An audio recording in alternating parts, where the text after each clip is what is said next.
4th August. Still fog, which the sunrise cannot pierce. I know there is sunrise, because I am a sailor. Why else I know not. I dared not go below. I dared not leave the helm. So here all night I stayed, and in the dimness of the night I saw it. Him. God forgive me, but the mate was right to jump overboard. It was better to die like a man, to die like a sailor. In blue water no man can object. But I am captain, and I must not leave my ship. But I shall baffle this fiend or monster, for I shall tie my hands to the wheel when my strength begins to fail, and along with them I shall tie that which it, dare not touch. And then, come good wind or foul, I shall save my soul and my honor as a captain. I am growing weaker, and the night is coming on. If he can look me in the face again, I may not have time to act. If we are wrecked, mayhap this bottle may be found, and those who find it may understand. If not, well, then all men shall know that I have been true to my trust. God and the Blessed Virgin and the saints help a poor, ignorant soul trying to do his duty. Of course, the verdict was an open one. There is no evidence to adduce, and whether or not the man himself committed the murders, there is now none to say. The folk here hold almost universally that the captain is simply a hero, and he is to be given a public funeral. Already it is arranged that his body is to be taken with a train of boats up the Esk for a piece, and then brought back to Tate Hill Pier and up the Abbey steps, for he is to be buried in the churchyard on the cliff. The owners of more than 100 boats have already given in their names as wishing to follow him to the grave. No trace has ever been found of the great dog, at which there is much mourning, for, with public opinion in its present state, he would, I believe, be adopted by the town. Tomorrow we'll see the funeral, and so will end this one more mystery of the sea. Mina Murray's Journal. 8th August. Lucy was very restless all night, and I too could not sleep. The storm was fearful, and as it boomed loudly among the chimney pots, it made me shudder. When a sharp puff came, it seemed to be like a distant gun. Strangely enough, Lucy did not wake, but she got up twice and dressed herself. Fortunately, each time I awoke in time and managed to undress her without waking her, and got her back to bed. It is a very strange thing, this sleepwalking, for as soon as her will is thwarted in any physical way, her intention, if there be any, disappears, and she yields herself almost exactly to the routine of her life. Early in the morning, we both got up and went down to the harbour to see if anything had happened in the night. There were very few people about, and though the sun was bright and the air clear and fresh, the big, grim-looking waves, that seemed dark themselves because the foam that topped them was like snow, forced themselves in through the narrow mouth of the harbour, like a bullying man going through a crowd. Somehow I felt glad that Jonathan was not on the sea last night, but on land. But, oh, is he on land or sea? Where is he, and how? I am getting fearfully anxious about him. If I only knew what to do, and could do anything. 10th August. The funeral of the poor sea captain today was most touching. Every boat in the harbour seemed to be there, and the coffin was carried by captains all the way from Tate Hill Pier up to the churchyard. Lucy came with me, and we went early to our old seat, whilst the cortege of boats went up the river to the viaduct and came down again. We had a lovely view, and saw the procession nearly all the way. The poor fellow was laid to rest quite near our seat, so that we stood on it when the time came and saw everything. Poor Lucy seemed much upset. She was restless and uneasy all the time, and I cannot but think that her dreaming at night is telling on her. She is quite odd in one thing. She will not admit to me that there is any cause for restlessness, or, if there be, she does not understand it herself. There is an additional cause, in that poor old Mr. Swales was found dead this morning on our seat, his neck being broken. He had evidently, as the doctor said, fallen back in the seat in some sort of fright, for there was a look of fear and horror on his face that the men said made them shudder. Poor dear old man. Perhaps he had seen death with his dying eyes. Lucy is so sweet and sensitive that she feels influences more acutely than other people do. Just now she was quite upset by a little thing which I did not much heed, though I am myself very fond of animals. One of the men who came up here often to look for the boats was followed by his dog. The dog is always with him. They are both quiet persons, and I never saw the man angry, nor heard the dog bark. During the service, the dog would not come to its master, who was on the seat with us, but kept a few yards off, barking and howling. Its master spoke to it gently, and then harshly, and then angrily, but it would neither come nor cease to make a noise. It was in a sort of fury, with its eyes savage, and all its hairs bristling out like a cat's tail when puss is on the warpath. Finally, the man, too, got angry, and jumped down and kicked the dog, and then took it by the scruff of the neck, and half dragged and half threw it on the tombstone on which the seat is fixed. The moment it touched the stone, the poor thing became quiet, and fell all into a tremble. It did not try to get away, but crouched down, quivering and cowering, and was in such a pitiable state of terror that I tried, though without effect, to comfort it. Lucy was full of pity too, but she did not attempt to touch the dog, but looked at it in an agonized sort of way. I greatly fear that she is of too supersensitive a nature to go through the world without trouble. She will be dreaming of this tonight, I am sure. The whole agglomeration of things. The ship steered into port by a dead man, his attitude tied to the wheel with a crucifix and beads, the touching funeral, the dog, now furious and now in terror, will all afford material for her dreams. I think it will be best for her to go to bed tired out physically, so I shall take her for a long walk by the cliffs to Robin Hood's Bay and back. She ought not to have much inclination for sleepwalking then. Chapter 8. Mina Murray's Journal.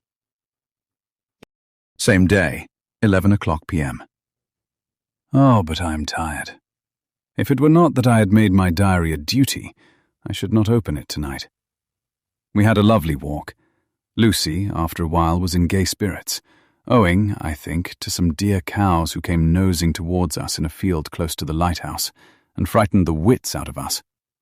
I believe we forgot everything, except, of course, personal fear, and it seemed to wipe the slate clean and give us a fresh start.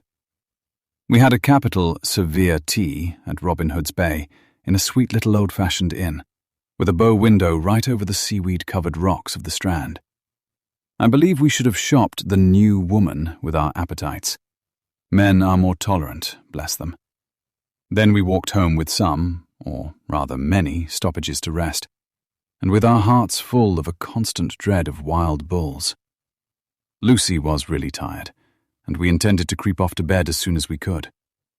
The young curate came in, however, and Mrs. Westenra asked him to stay for supper. Lucy and I had both a fight for it with the dusty miller. I know it was a hard fight on my part, and I am quite heroic. I think that some day the bishops must get together and see about breeding up a new class of curates, who don't take supper, no matter how they may be pressed to, and who will know when girls are tired. Lucy is asleep and breathing softly. She has more colour in her cheeks than usual, and looks, oh, so sweet. If Mr. Homewood fell in love with her, seeing her only in the drawing-room, I wonder what he would say if he saw her now. Some of the New Women writers will someday start an idea that men and women should be allowed to see each other asleep before proposing or accepting. But I suppose the New Woman won't condescend in future to accept. She will do the proposing herself. And a nice job she will make of it, too. There's some consolation in that. I'm so happy tonight, because dear Lucy seems better. I really believe she has turned the corner, and that we are over her troubles with dreaming. I should be quite happy if I only knew if Jonathan. God bless and keep him. 11th August, 3 a.m. Diary again. No sleep now, so I may as well write. I am too agitated to sleep. We have had such an adventure, Such an agonizing experience. I fell asleep as soon as I had closed my diary. Suddenly I became broad awake and sat up, with a horrible sense of fear upon me, and of some feeling of emptiness around me. The room was dark, so I could not see Lucy's bed. I stole across and felt for her. The bed was empty. I lit a match and found that she was not in the room. The door was shut, but not locked, as I had left it. I feared to wake her mother, who has been more than usually ill lately, so threw on some clothes and got ready to look for her. As I was leaving the room, it struck me that the clothes she wore might give me some clue to her dreaming intention. Dressing gown would mean house, dress outside. Dressing gown and dress were both in their places. Thank God, I said to myself. She cannot be far, as she is only in her nightdress. I ran downstairs and looked in the sitting room. Not there. Then I looked in all the other open rooms of the house, with an ever-growing fear chilling my heart. Finally, I came to the hall door and found it open. It was not wide open, but the catch of the lock had not caught. The people of the house are careful to lock the door every night, so I feared that Lucy must have gone out as she was. There was no time to think of what might happen. A vague, overmastering fear obscured all details. I took a big, heavy shawl and ran out. The clock was striking 1 as I was in the crescent, and there was not a soul in sight. I ran along the north terrace, but could see no sign of the white figure which I expected. At the edge of the west cliff above the pier, I looked across the harbour to the east cliff, in the hope, or fear, I don't know which, of seeing Lucy in our favourite seat. There was a bright full moon, with heavy black driving clouds, which threw the whole scene into a fleeting diorama of light and shade as they sailed across. For a moment or two I could see nothing, as the shadow of a cloud obscured St. Mary's Church and all around it. Then, as the cloud passed, I could see the ruins of the abbey coming into view, and as the edge of a narrow band of light as sharp as a sword cut moved along, the church and the churchyard became gradually visible. Whatever my expectation was, it was not disappointed, for there, on our favourite seat, the silver light of the moon struck a half-reclining figure, snowy white. The coming of the cloud was too quick for me to see much, for shadow shut down on light almost immediately. But it seemed to me as though something dark stood behind the seat where the white figure shone, and bent over it. What it was, whether man or beast, I could not tell. I did not wait to catch another glance, but flew down the steep steps to the pier and along by the fish market to the bridge, which was the only way to reach the east cliff. The town seemed as dead, for not a soul did I see. I rejoiced that it was so, for I wanted no witness of poor Lucy's condition. The time and distance seemed endless, and my knees trembled, and my breath came laboured as I toiled up the endless steps to the abbey. I must have gone fast, and yet it seemed to me as if my feet were weighted with lead, and as though every joint in my body were rusty. When I got almost to the top, I could see the seat and the white figure, for I was now close enough to distinguish it even through the spells of shadow. There was undoubtedly something, long and black, bending over the half-reclining white figure. I called in fright, "Lucy! Lucy!" And something raised a head, and from where I was, I could see a white face and red, gleaming eyes. Lucy did not answer, and I ran on to the entrance of the churchyard. As I entered, the church was between me and the seat, and for a minute or so I lost sight of her. When I came in view again, the cloud had passed, and the moonlight struck so brilliantly that I could see Lucy half reclining, with her head lying over the back of the seat. She was quite alone, and there was not a sign of any living thing about. When I bent over her, I could see that she was still asleep. Her lips were parted, and she was breathing, not softly as usual with her, but in long, heavy gasps, as though striving to get her lungs full at every breath. As I came close, she put up her hand in her sleep and pulled the collar of her nightdress close around her throat. Whilst she did so, there came a little shudder through her, as though she felt the cold. I flung the warm shawl over her and drew the edges tight round her neck, for I dreaded lest she should get some deadly chill from the night air, unclad as she was. I feared to wake her all at once, so, in order to have my hands free that I might help her, I fastened the shawl at her throat with a big safety pin. But I must have been clumsy in my anxiety, and pinched or pricked her with it, for by and by, when her breathing became quieter, she put her hand to her throat again and moaned. When I had her carefully wrapped up, I put my shoes on her feet, and then began very gently to wake her. At first, she did not respond, but gradually she became more and more uneasy in her sleep, moaning and sighing occasionally. At last, as time was passing fast, and, for many other reasons, I wished to get her home at once, I shook her more forcibly, till finally she opened her eyes and awoke. She did not seem surprised to see me, as, of course, she did not realize all at once where she was. Lucy always wakes prettily, and even at such a time, when her body must have been chilled with cold, and her mind somewhat appalled at waking unclad in a churchyard at night, she did not lose her grace. She trembled a little and clung to me. When I told her to come at once with me home, she rose without a word, with the obedience of a child. As we passed along, the gravel hurt my feet, and Lucy noticed me wince. She stopped and wanted to insist upon my taking my shoes, but I would not. However, when we got to the pathway outside the churchyard, where there was a puddle of water remaining from the storm, I daubed my feet with mud, using each foot in turn on the other, so that as we went home, no one, in case we should meet anyone, should notice my bare feet. Fortune favored us, and we got home without meeting a soul. Once we saw a man, who seemed not quite sober, passing along a street in front of us, but we hid in a door till he had disappeared up an opening such as there are here, steep little closes, or winds, as they call them in Scotland. My heart beat so loud all the time that sometimes I thought I should faint. I was filled with anxiety about Lucy, not only for her health, lest she should suffer from the exposure, but for her reputation, in case the story should get wind. When we got in and had washed our feet, and had said a prayer of thankfulness together, I tucked her into bed. Before falling asleep, she asked, even implored, me not to say a word to anyone, even her mother, about her sleepwalking adventure. I hesitated at first to promise, but on thinking of the state of her mother's health, and how the knowledge of such a thing would fret her, and thinking, too, of how such a story might become distorted, nay, infallibly would, in case it should leak out, I thought it wiser to do so. I hope I did right. I have locked the door, and the key is tied to my wrist, so perhaps I shall not be again disturbed. Lucy is sleeping soundly.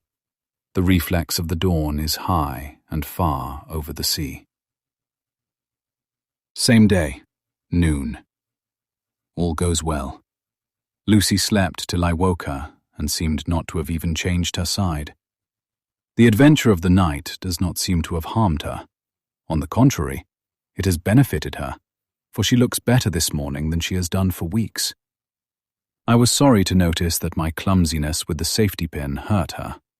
Indeed, it might have been serious, for the skin of her throat was pierced. I must have pinched up a piece of loose skin and have transfixed it, for there are 2 little red points, like pinpricks, and on the band of her nightdress was a drop of blood. When I apologized and was concerned about it, she laughed and petted me, and said she did not even feel it. Fortunately, it cannot leave a scar, as it is so tiny. Same day, night. We passed a happy day. The air was clear and the sun bright, and there was a cool breeze. We took our lunch to Mulgrave Woods, Mrs. Westenra driving by the road, and Lucy and I walking by the cliff path and joining her at the gate. I felt a little sad myself, for I could not but feel how absolutely happy it would have been had Jonathan been with me. But there, I must only be patient. In the evening we strolled in the casino terrace and heard some good music by Spohr and Mackenzie. and went to bed early. Lucy seems more restful than she has been for some time, and fell asleep at once. I shall lock the door and secure the key the same as before, though I do not expect any trouble tonight. 12th August. My expectations were wrong, for twice during the night I was wakened by Lucy trying to get out. She seemed, even in her sleep, to be a little impatient at finding the door shut, and went back to bed under a sort of protest. I woke with the dawn and heard the birds chirping outside of the window. Lucy woke too, and, I was glad to see, was even better than on the previous morning. All her old gaiety of manner seemed to have come back, and she came and snuggled in beside me and told me all about Arthur. I told her how anxious I was about Jonathan, and then she tried to comfort me. Well, she succeeded somewhat, for, though sympathy can't alter facts, it can help to make them more bearable. 13 August. Another quiet day, and to bed with the key on my wrist as before. Again I awoke in the night, and found Lucy sitting up in bed, still asleep, pointing to the window. I got up quietly, and pulling aside the blind, looked out. It was brilliant moonlight, and the soft effect of the light over the sea and sky, merged together in one great, silent mystery, was beautiful beyond words.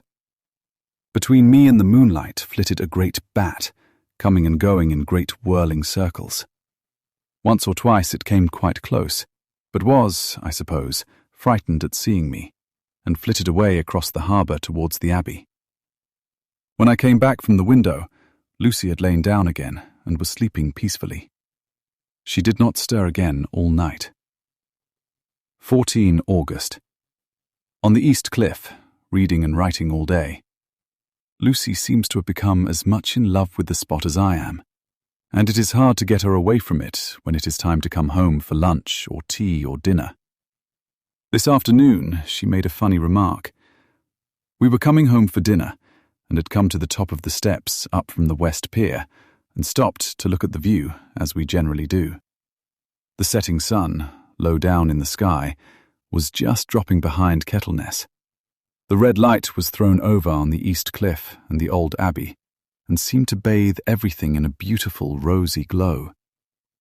We were silent for a while, and suddenly Lucy murmured, as if to herself, "His red eyes again.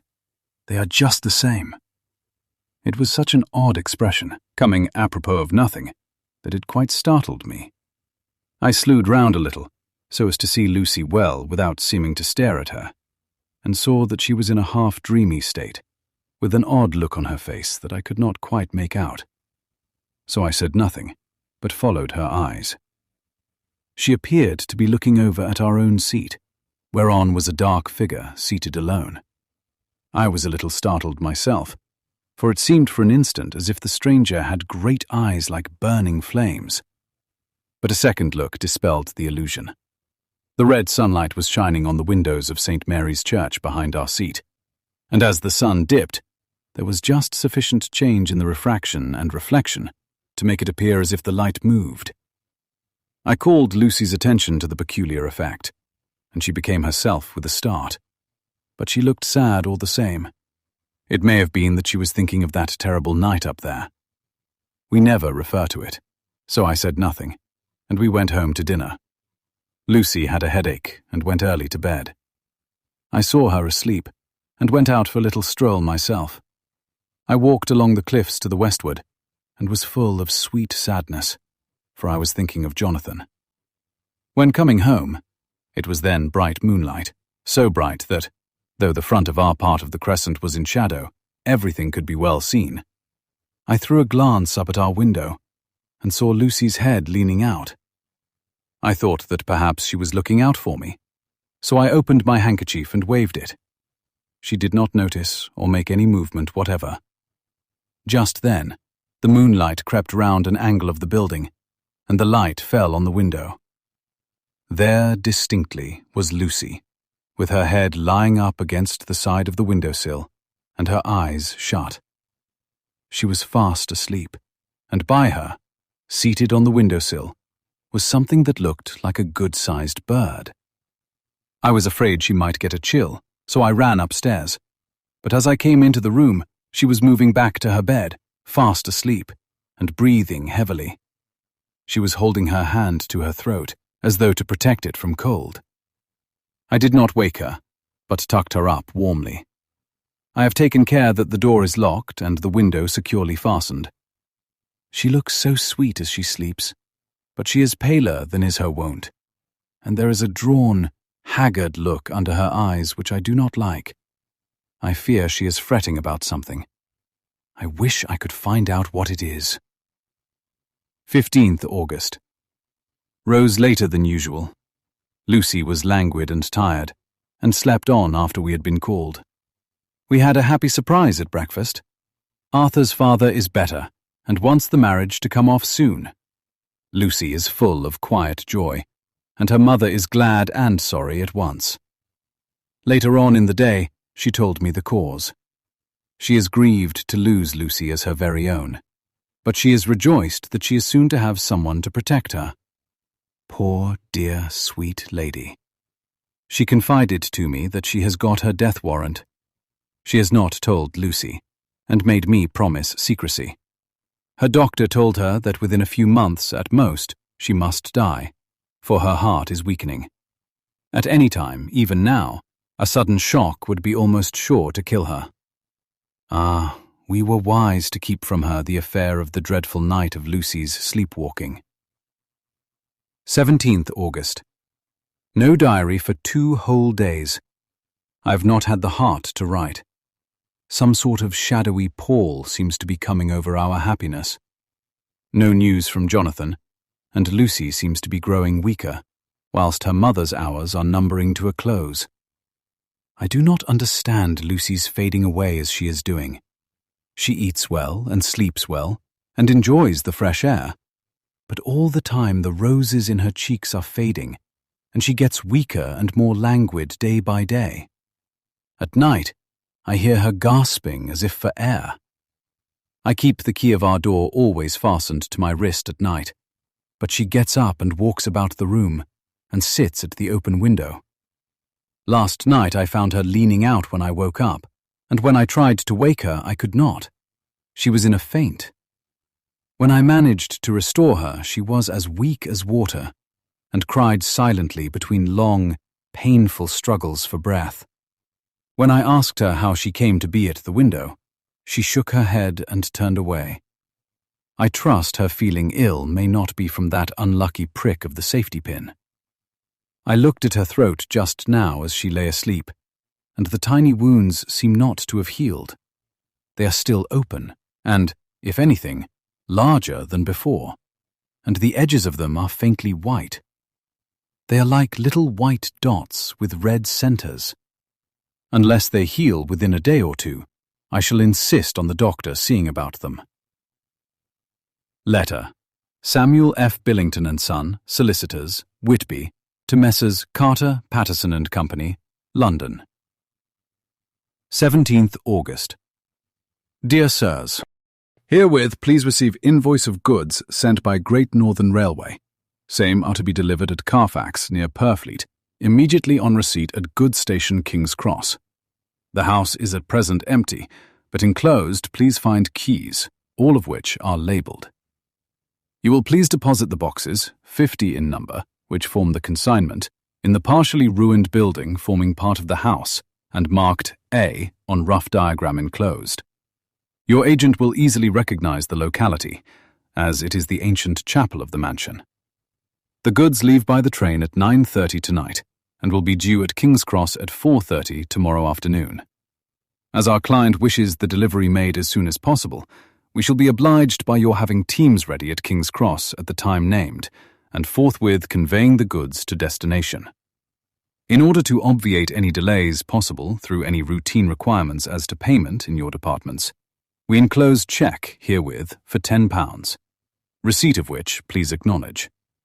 Should the charge be less than this amount, you can return balance. If greater, we shall at once send cheque for difference on hearing from you.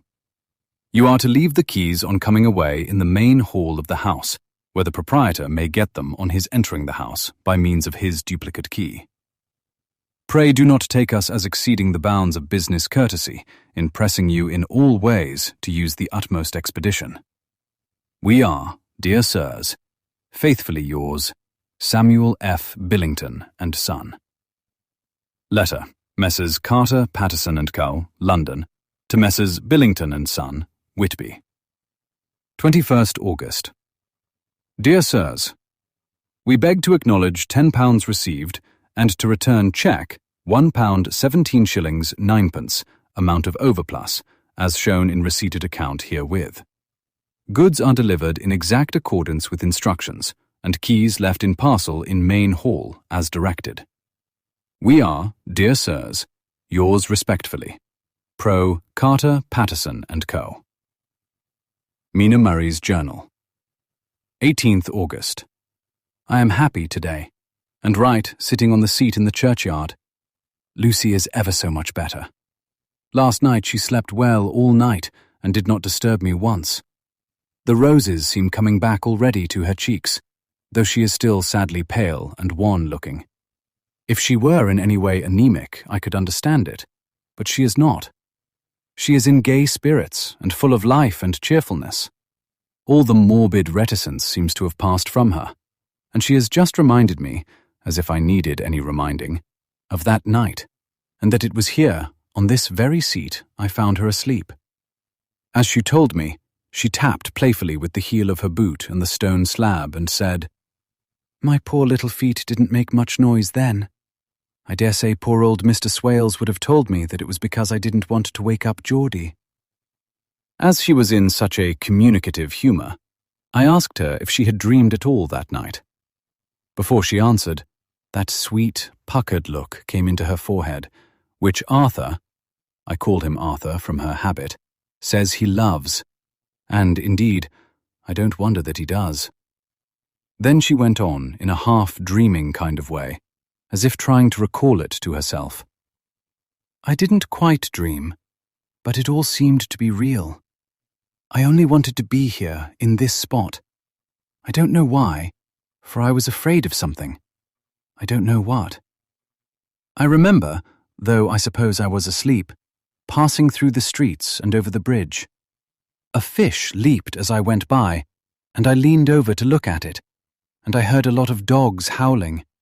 The whole town seemed as if it must be full of dogs all howling at once, as I went up the steps.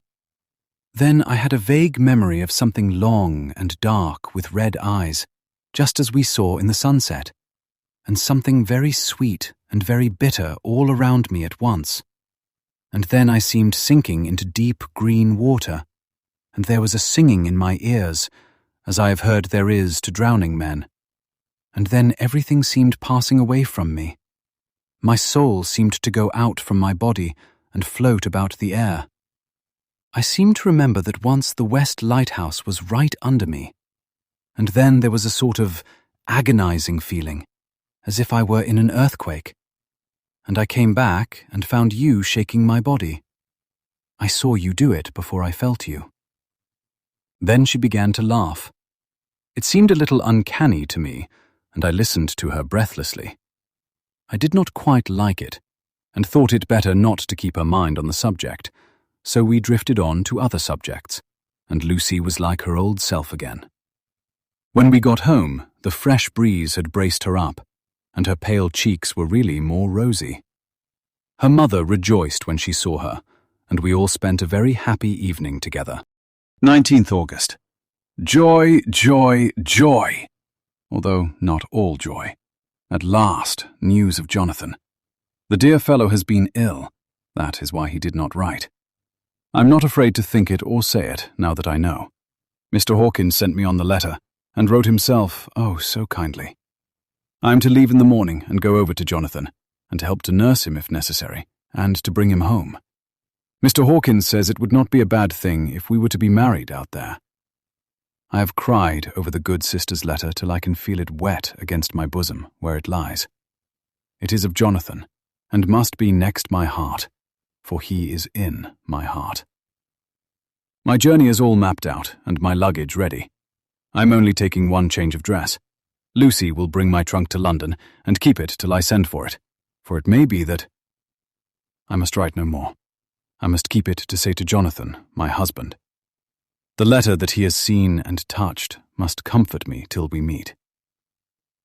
Letter, Sister Agatha, Hospital of St. Joseph and St. Mary, Budapest, to Miss Wilhelmina Murray. 12th August. Dear Madam, I write by desire of Mr. Jonathan Harker, who is himself not strong enough to write, though progressing well, thanks to God and St. Joseph and St. Mary. He has been under our care for nearly 6 weeks, suffering from a violent brain fever.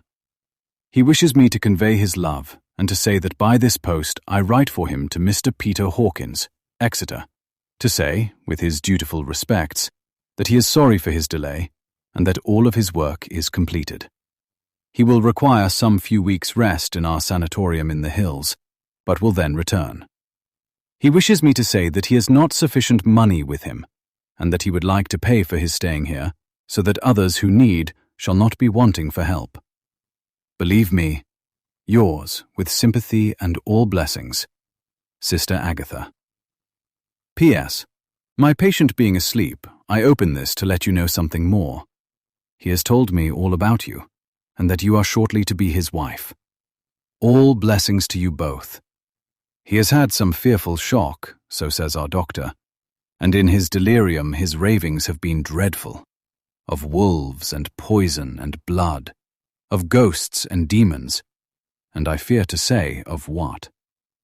Be careful with him always, that there may be nothing to excite him of this kind for a long time to come. The traces of such an illness as his do not lightly die away. We should have written long ago, but we knew nothing of his friends, and there was on him nothing that anyone could understand. He came in the train from Klausenburg, and the guard was told by the station master there that he rushed into the station shouting for a ticket for home. Seeing from his violent demeanour that he was English, they gave him a ticket for the furthest station on the way thither that the train reached. Be assured that he is well cared for. He has won all hearts by his sweetness and gentleness. He is truly getting on well, and I have no doubt will, in a few weeks, be all himself. But be careful of him, for safety's sake. There are, I pray God and St. Joseph and St. Mary, many, many happy years for you both. Dr. Seward's Diary. 19th August. Strange and sudden change in Renfield last night. About 8 o'clock he began to get excited and sniff about as a dog does when setting. The attendant was struck by his manner, and knowing my interest in him, encouraged him to talk. He is usually respectful to the attendant and at times servile. But tonight, the man tells me, he was quite haughty, would not condescend to talk with him at all. All he would say was, "I don't want to talk to you. You don't count now. The master is at hand." The attendant thinks it is some sudden form of religissima alphabet by feeling the day. The people have gented in the manth that this master does was represented through housecare to be critically with a choice, with a delator that is a life. The attendant thinks that it is wanted to fit it with Mr. Care, and is it fact that my Sir Chasteville in the court. The delator the choice was not inefit e contebrally meta. The attendant thinks it is sudden form of religious myself, when the time of the attendant that he lost way is distrong by sudden God and bad, the delator that is truly feeling. He made that in men of a life in searcher that is drive today the ris. He dead from the most move, which means that he'd not contribly and pointed with the choice with another. The delator that he still have first to talk with him. The lifers from the revelu is option to two, and when the most commentally there's talk. The night one, he was made his lest face and represented with Mr. Care. He says that to leave it and still have first to talk with him. The contact was too retway, has been wide that interesting provide of the talk. When his cront of chusted in the day, that is it stud up represented for me, and he could reference that his every plan ver interest. Then no because my first, which onted it for me friend, justed through suffer of his well. The drelective said by the end of name, that later he came to anywhere. He says that he has contributed intracted and the next point. He was invested believed when introduct a stake. He was made from there that he'd not created represented from true lives. He's might provide but the traden to use of the dressed Mr. Care. He was life to do smark, and help the entire view have. He stebbed the dress Mr. Care, he says that this was one to develop to put in Mr. Care. The next crowned that he was ever called into the reduction, he distribute the dressed Mr. Care. He was infect that his bed with some father debeated. He stebbed that it is gave to be confused and well for the dressed Mr. Care. The his bought would be this, and then he sweptens with an other. He gave the interesting Mr. Care that he had nothing. The delay to that word was to inform of present of care. And as that is that first work him back in, has been workly the present of the true lives. He was, that he end of them today that he inside that his struggled and has fanned. He said that he was to mead, and win his red. He made that he is well interesting, Mr. Care. Want would happen to help he was. The delater that he percepted with Mr. Care. He said, the delater that he did not provide the true lives and interesting Mr. Care. He says that he'd not would lie to talk. He said that he says the interesting, which actually give it into the big of Treston. The delater that he traced along them, he was want and anything that he was dead. He was then, he dead into the same. The delater that he want some of the Brett, he was provided interesting the stake.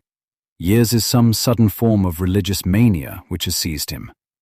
If so, we must look out for squalls, for a strong man with homicidal and religious mania at once might be dangerous.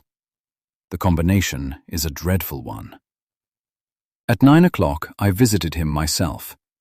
His attitude to me was the same as that to the attendant. In his sublime self-feeling, the difference between myself and attendant seemed to him as nothing. It looks like religious mania, and he will soon think that he himself is God.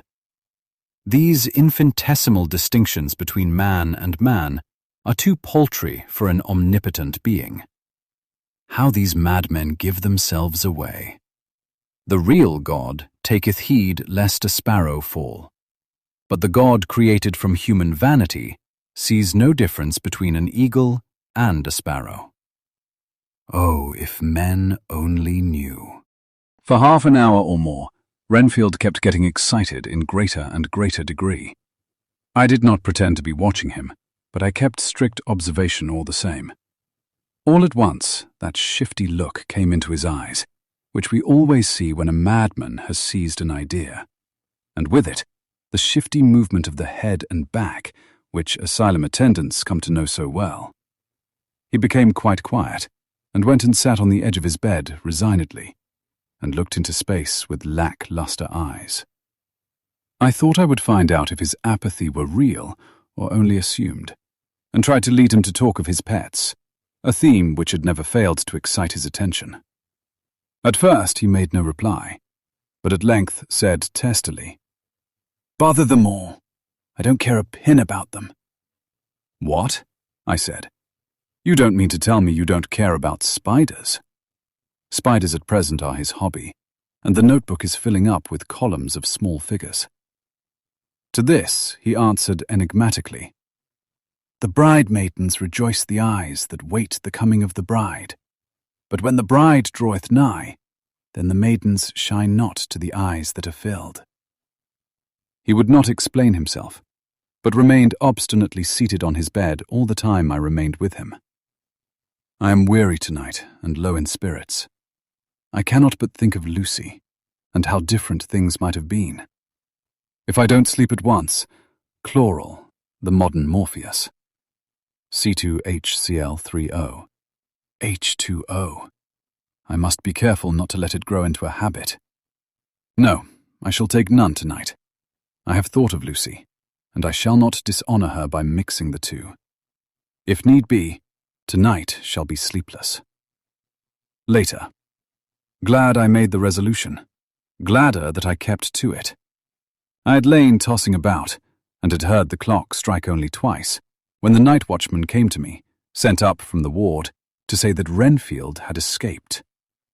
I threw on my clothes and ran down at once. My patient is too dangerous a person to be roaming about. Those ideas of his might work out dangerously with strangers. The attendant was waiting for me. He said he had seen him not 10 minutes before, seemingly asleep in his bed, when he had looked through the observation trap in the door. His attention was called by the sound of the window being wrenched out. He ran back and saw his feet disappear through the window, and had at once sent up for me. He was only in his night gear and cannot be far off.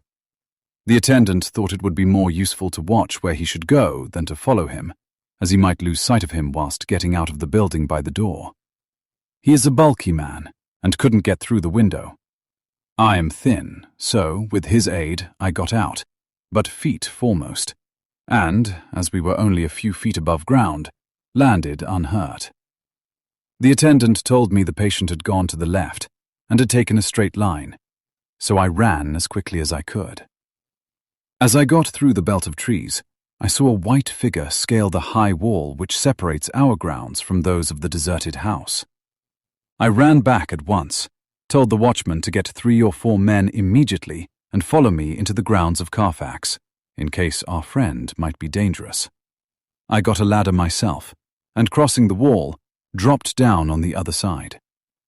I could see Renfield's figure just disappearing behind the angle of the house, so I ran after him. On the far side of the house, I found him pressed close against the old iron-bound oak door of the chapel. He was talking, apparently to someone, but I was afraid to go near enough to hear what he was saying, lest I might frighten him, and he should run off.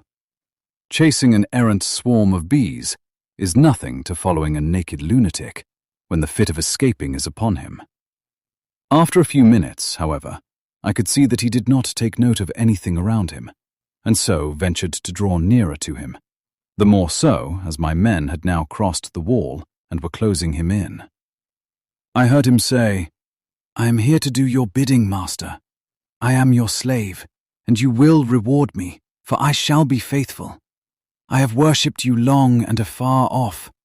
Now that you are near, I await your commands, and you will not pass me by, will you, dear master, in your distribution of good things?" He's a selfish old beggar anyhow. He thinks of the loaves and fishes even when he believes he is in a real presence. His manias make a startling combination. When we closed in on him, he fought like a tiger. He is immensely strong, for he was more like a wild beast than a man. I never saw a lunatic in such a paroxysm of rage before, and I hope I shall not again. It is a mercy that we have found out his strength and his danger in good time. With strength and determination like his, he might have done wild work before he was caged. He is safe now, at any rate. Jack Shepherd himself couldn't get free from the strait waistcoat that keeps him restrained, and he's chained to the wall in the padded room. His cries are at times awful, but the silences that follow are more deadly still. For he means murder in every turn and movement. Just now he spoke coherent words for the first time. "I shall be patient, master. It is coming, coming, coming." So I took the hint and came to. I was too excited to sleep, but this diary has quieted me, and I feel I shall get some sleep tonight. Chapter 9. Letter, Mina Harker to Lucy Westenra. Budapest, 24th August. My dearest Lucy, I know you will be anxious to hear all that has happened since we parted at the railway station at Whitby. Well, my dear, I got to Hull all right, and caught the boat to Hamburg, and then the train on here. I feel that I can hardly recall anything of the journey, except that I knew I was coming to Jonathan, and that as I should have to do some nursing, I had better get all the sleep I could. I found my dear one. Oh, so thin and pale and weak-looking. All the resolution has gone out of his dear eyes, and that quiet dignity which I told you was in his face has vanished. He is only a wreck of himself, and he does not remember anything that has happened to him for a long time past. At least, he wants me to believe so, and I shall never ask. He has had some terrible shock, and I fear it might tax his poor brain if he were to try to recall it. Sister Agatha, who is a good creature and a born nurse, tells me that he raved of dreadful things whilst he was off his head. I wanted her to tell me what they were, but she would only cross herself and say she would never tell, that the ravings of the sick were the secrets of God, and that if a nurse through her vocation should hear them, she should respect her trust. She is a sweet, good soul, and the next day, when she saw I was troubled, she opened up the subject again, and after saying that she could never mention what my poor dear raved about, added, "I can tell you this much, my dear, that it was not about anything which he has done wrong himself, and you, as his wife-to-be, have no cause to be concerned. He has not forgotten you or what he owes to you. His fear was of great and terrible things, which no mortal can treat of. I do believe the dear soul thought I might be jealous, lest my poor dear should have fallen in love with any other girl. The idea of my being jealous about Jonathan! And yet, my dear, let me whisper, I felt a thrill of joy through me when I knew that no other woman was a cause of trouble. I am now sitting by his bedside, where I can see his face while he sleeps. He is waking. When he woke, he asked me for his coat, as he wanted to get something from the pocket. I asked Sister Agatha, and she brought all his things. I saw that amongst them was his notebook, and was going to ask him to let me look at it, for I knew then that I might find some clue to his trouble. But I suppose he must have seen my wish in my eyes, for he sent me over to the window, saying he wanted to be quite alone for a moment. Then he called me back, and when I came he had his hand over the notebook, and he said to me very solemnly, "Wilhelmina." I knew then that he was in deadly earnest, for he has never called me by that name since he asked me to marry him. You know, dear, my ideas of the trust between husband and wife. There should be no secret, no concealment. I have had a great shock, and when I try to think of what it is, I feel my head spin round, and I do not know if it was all real or the dreaming of a madman. You know I have had brain fever, and that is to be mad. The secret is here, and I do not want to know it. I want to take up my life here, with our marriage. For, my dear, we had decided to be married as soon as the formalities are complete. Are you willing, Wilhelmina, to share my ignorance? Here is the book. Take it and keep it. Read it if you will, but never let me know, unless, indeed, some solemn duty should come upon me to go back to the bitter hours, asleep or awake, sane or mad, recorded here. He fell back, exhausted, and I put the book under his pillow and kissed him. I have asked Sister Agatha to beg the Superior to let our wedding be this afternoon, and am waiting her reply. She has come and told me that the chaplain of the English Mission Church has been sent for. We are to be married in an hour, or as soon after as Jonathan awakes. Lucy, the time has come and gone. I feel very solemn, but very, very happy. Jonathan woke a little after the hour, and all was ready, and he sat up in bed, propped up with pillows. He answered his "I will" firmly and strongly. I could hardly speak. My heart was so full that even those words seemed to choke me. The dear sisters were so kind. Please God, I shall never, never forget them, nor the grave and sweet responsibilities I have taken upon me. I must tell you of my wedding present.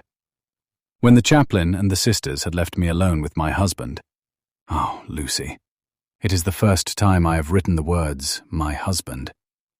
Left me alone with my husband, I took the book from under his pillow and wrapped it up in white paper and tied it with a little bit of pale blue ribbon which was round my neck and sealed it over the knot with sealing wax, and for my seal I used my wedding ring.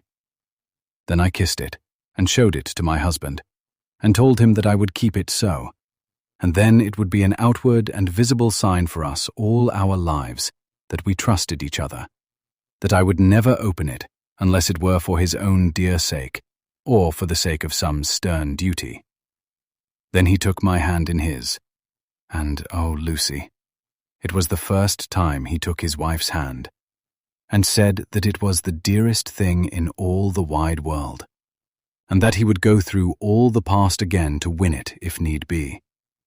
The poor dear meant to have said a part of the past, but he cannot think of time yet, and I shall not wonder if at first he mixes up not only the month, but the year. Well, my dear, what could I say? I could only tell him that I was the happiest woman in all the wide world, and that I had nothing to give him except myself, my life, and my trust, and that with these went my love and duty for all the days of my life. And, my dear, when he kissed me, and drew me to him with his poor, weak hands, it was like a very solemn pledge between us. Lucy, dear, do you know why I tell you all this? It is not only because it is all sweet to me, but because you have been, and are, very dear to me. It was my privilege to be your friend and guide when you came from the schoolroom to prepare for the world of life. I want you to see now, and with the eyes of a very happy wife, whither duty has led me, so that in your own married life, you too may be all happy as I am.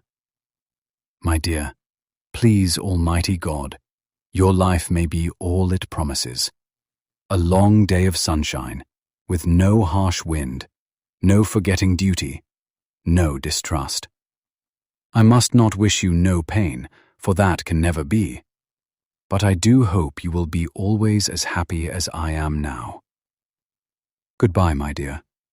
I shall post this at once, and, perhaps, write you very soon again. I must stop, for Jonathan is waking. I must attend to my husband. Your ever-loving, Mina Harker. Letter, Lucy Westenra to Mina Harker. Whitby, 30th August. My dearest Mina, oceans of love and millions of kisses, and may you soon be in your own home with your husband. I wish you could be coming home soon enough to stay with us here. The strong air would soon restore Jonathan. It has quite restored me. I have an appetite like a cormorant, and full of life, and sleep well. You will be glad to know that I have quite given up walking in my sleep. I think I have not stirred out of my bed for a week. That is, when I once got into it at night. Arthur says I am getting fat. By the way, I forgot to tell you that Arthur is here. We have such walks and drives and rides and rowing and tennis and fishing together, and I love him more than ever. He tells me that he loves me more, but I doubt that, for at first he told me that he couldn't love me more than he did then. But this is nonsense. There he is, calling to me. So no more just at present from your loving, Lucy. P.S. Mother sends her love. She seems better, poor dear. P.P.S. We are to be married on the 28th of September. Dr. Seward's diary. 20th of August. The case of Renfield grows even more interesting. He has now so far quieted that there are spells of cessation from his passion. For the first week after his attack, he was perpetually violent. Then, one night, just as the moon rose, he grew quiet and kept murmuring to himself, "Now I can wait. Now I can wait." The attendant came to tell me, so I ran down at once to have a look at him. He was still in the strait waistcoat and in the padded room, but the suffused look had gone from his face, and his eyes had something of their old pleading, I might almost say, cringing softness. I was satisfied with his present condition, and directed him to be relieved.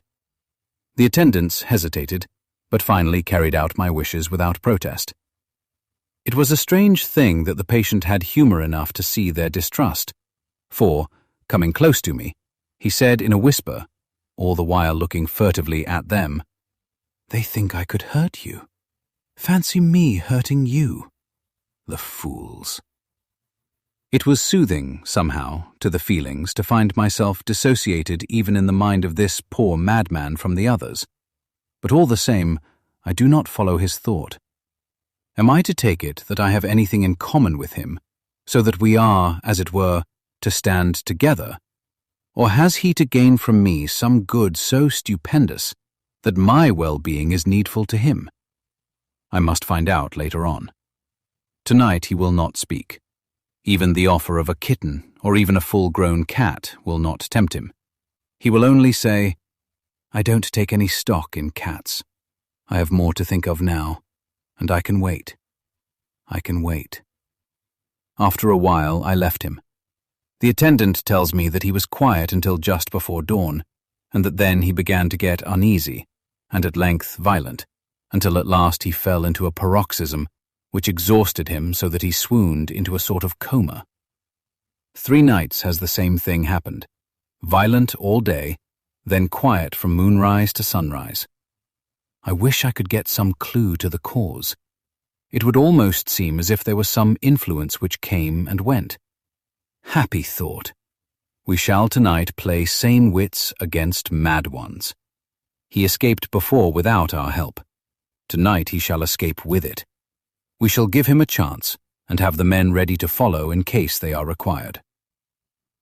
23rd of August. The unexpected always happens. How well Disraeli knew life. Our bird, when he found the cage open, would not fly, so all our subtle arrangements were for naught. At any rate, we have proved one thing, that the spells of quietness last a reasonable time. We shall, in future, be able to ease his bonds for a few hours each day. I have given orders to the night attendant merely to shut him in the padded room, when once he is quiet, until an hour before sunrise. The poor soul's body will enjoy the relief even if his mind cannot appreciate it. Hark! The unexpected again. I am called. The patient has once more escaped. Later. Another night adventure. Renfield artfully waited until the attendant was entering the room to inspect. Then he dashed out past him and flew down the passage. I sent word for the attendants to follow. Again, he went into the grounds of the deserted house, and we found him in the same place, pressed against the old chapel door. When he saw me, he became furious, and had not the attendants seized him in time, he would have tried to kill me. As we were holding him, a strange thing happened. He suddenly redoubled his efforts, and then, as suddenly, grew calm. I looked round instinctively, but could see nothing.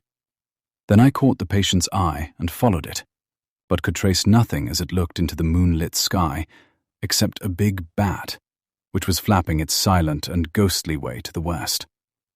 Bats usually wheel and flit about, but this one seemed to go straight on, as if it knew where it was bound for, or had some intention of its own.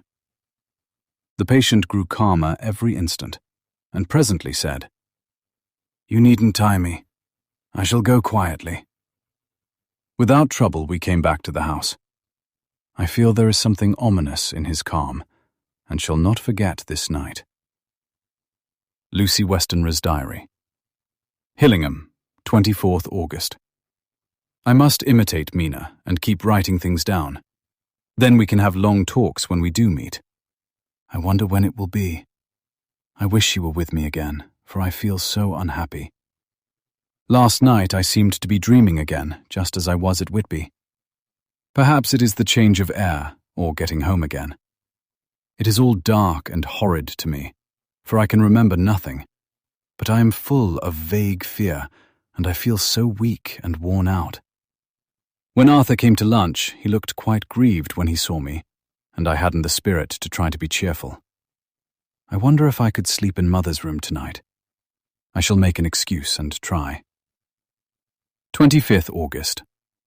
Another bad night. Mother did not seem to take to my proposal.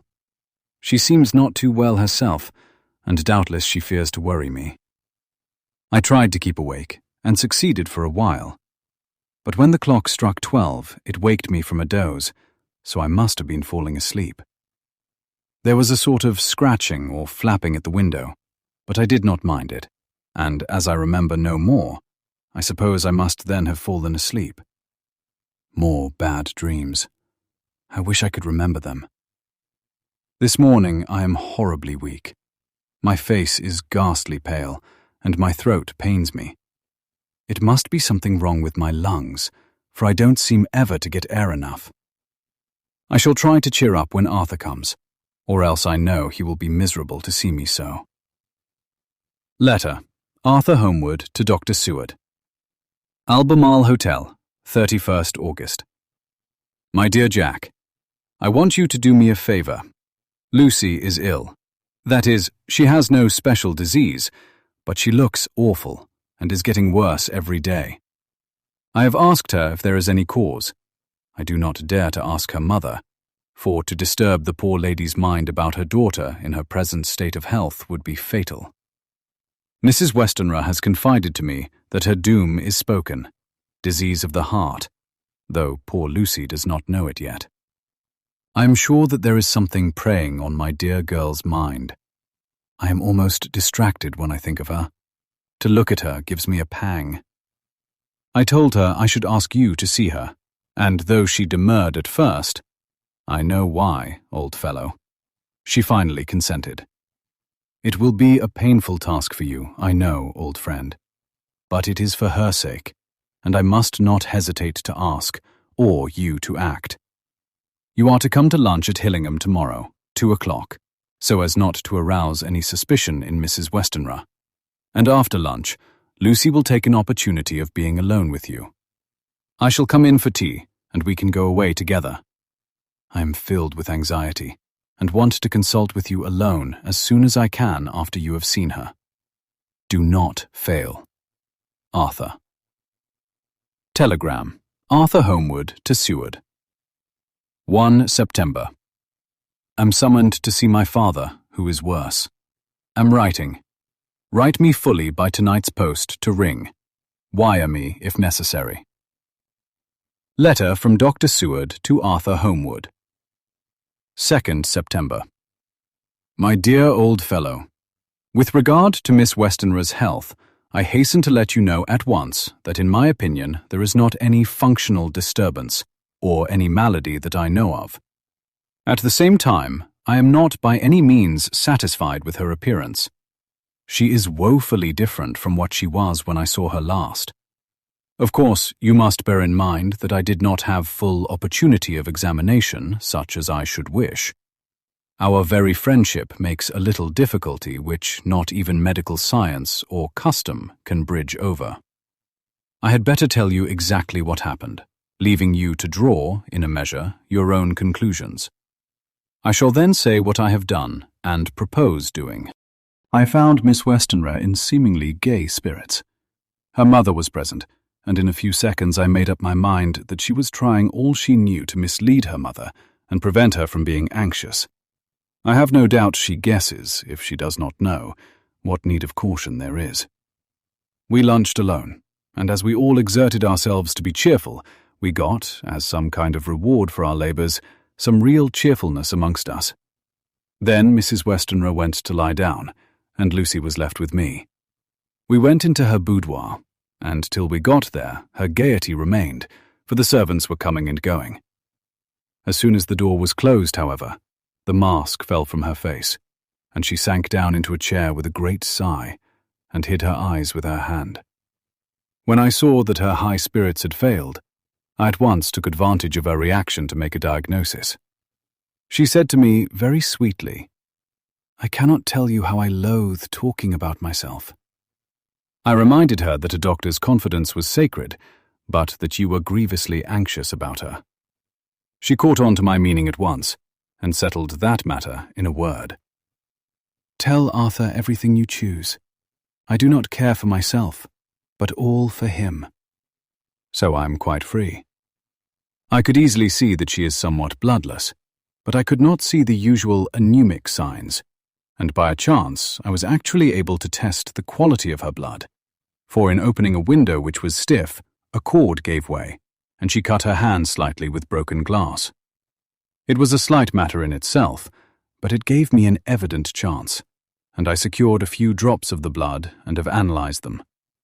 The qualitative analysis gives a quite normal condition, and shows, I should infer, in itself, a vigorous state of health.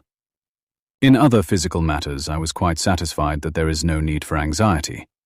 But as there must be a cause somewhere, I have come to the conclusion that it must be something mental. She complains of difficulty in breathing satisfactorily at times, and of heavy, lethargic sleep. with dreams that frighten her, but regarding which she can remember nothing. She says that as a child she used to walk in her sleep, and that when in Whitby the habit came back, and that once she walked out in the night and went to East Cliff, where Miss Murray found her. But she assures me that of late the habit has not returned. I am in doubt, and so have done the best thing I know of. I have written to my old friend and master, Professor Van Helsing, of Amsterdam, who knows as much about obscure diseases as anyone in the world. I have asked him to come over, and as you told me that all things were to be at your charge, I have mentioned to him who you are and your relations to Miss Westenra. This, my dear fellow, is in obedience to your wishes, for I am only too proud and happy to do anything I can for her. Van Helsing would, I know, do anything for me for a personal reason. So, no matter on what ground he comes, we must accept his wishes. He is a seemingly arbitrary man, but this is because he knows what he is talking about better than anyone else. He is a philosopher and a metaphysician, and one of the most advanced scientists of his day, and he has, I believe, an absolutely open mind.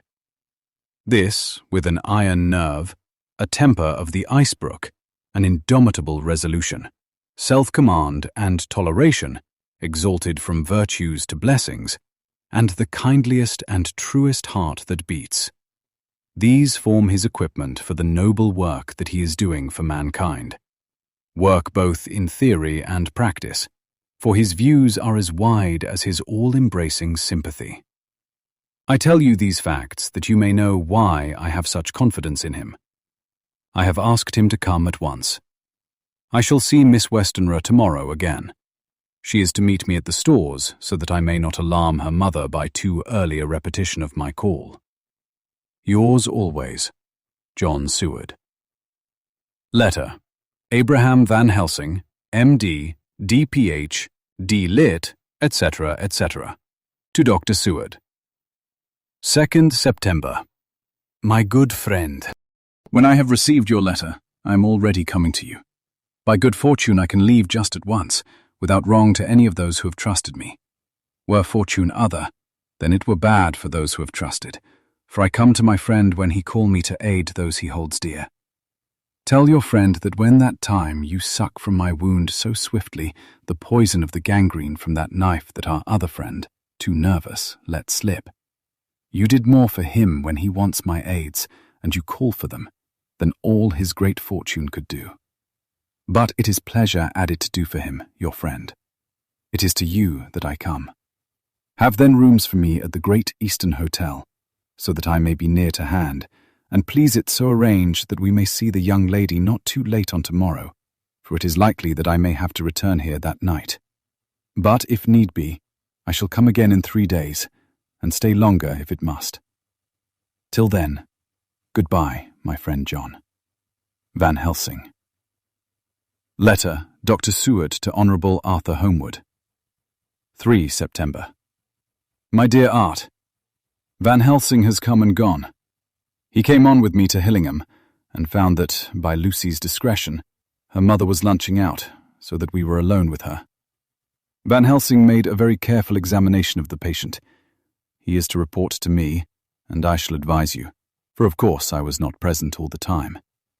He is, I fear, much concerned, but says he must think. When I told him of our friendship and how you trust to me in the matter, he said, "You must tell him all you think. Tell him what I think, if you can guess it, if you will. Nay, I am not jesting. This is no jest, but life and death, perhaps more." I asked what he meant by that, but he was very serious. This was when we had come back to town, and he was having a cup of tea before starting on his return to Amsterdam. He would not give me any further clue. You must not be angry with me, Art, because his very reticence means that all his brains are working for her good. He will speak plainly enough when the time comes, be sure. So I told him I would simply write an account of our visit, just as if I were doing a descriptive special article for the Daily Telegraph. He seemed not to notice, but remarked that the smuts in London were not quite so bad as they used to be when he was a student here. I am to get his report tomorrow, if he can possibly make it. In any case, I am to have a letter. Well, as to the visit, Lucy was more cheerful than on the day I first saw her, and certainly looked better. She had lost something of the ghastly look that so upset you, and her breathing was normal. She was very sweet to the professor, as she always is, and tried to make him feel at ease, though I could see that the poor girl was making a hard struggle for it. I believe Van Helsing saw it too, for I saw the quick look under his bushy brows that I knew of old. Then he began to chat of all things except ourselves and diseases, and with such an infinite geniality that I could see poor Lucy's pretense of animation merge into reality. Then, without any seeming change, he brought the conversation gently round to his visit, and suavely said, "My dear young miss, I have the so great pleasure because you are so much beloved. That is much, my dear. Ever were there that which I do not see. They told me you were down in the spirit, and that you were of a ghastly pale. To them I say, poof!" And he snapped his fingers at me and went on, "But you and I shall show them how wrong they are. How can he," and he pointed at me with the same look and gesture as that with which once he pointed me out to his class on, or rather after, a particular occasion which he never fails to remind me of, "know anything of a young lady's? He has his madmans to play with, and to bring them back to happiness, and to those that love them. It is much to do, and oh, but there are rewards, in that we can bestow such happiness. But the young ladies, he has no wife nor daughter, and the young do not tell themselves to the young, but to the old, like me, who have known so many sorrows and the causes of them. So, my dear, we will send him away to smoke the cigarette in the garden, whiles you and I have little talk all to ourselves." I took the hint and strolled about, and presently the professor came to the window and called me in. He looked grave, but said, "I have made careful examination, but there is no functional cause. With you I agree that there has been much blood lost. It has been, but is not. But the conditions of her are in no way anemic. I have asked her to send me her maid, that I may ask just 1 or 2 questions, that so I may not chance to miss nothing.